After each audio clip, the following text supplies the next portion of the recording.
అంతేగాని చెరువు ఇసి పెట్టేసి శ్మశానాలు వేసి వాటి క్లీనింగ్లు కూడా వచ్చేస్తే ఎట్లా సార్ వర్షాకాలం వచ్చింది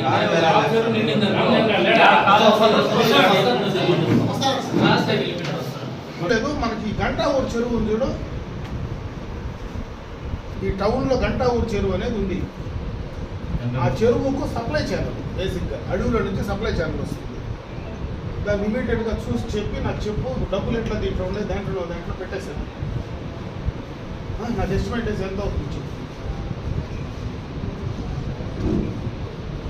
దాంట్లో ఏదైతే ఉంది ఏ ప్రోగ్రామ్ అయినా పెట్టేసి నాకు చెప్తే ఇమీడియట్గా బండి పెట్టేయమంటాను కదా లోపల. వదిలేసిన మన తిరుపతి మా వాళ్ళు వచ్చి మొత్తం బీంగ్ చేయాలి కూడా ఇస్తాము.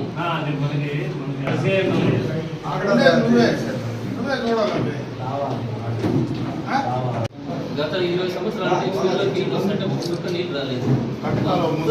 మొత్తం చేసినారు రాజకాలంలో కానీ మన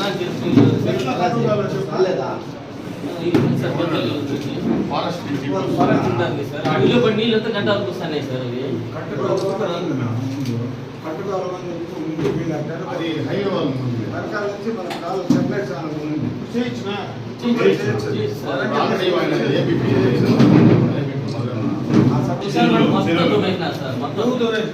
ఈ వీకోటలు బయలుడు పొలాలు అంట మన గట్టాలలో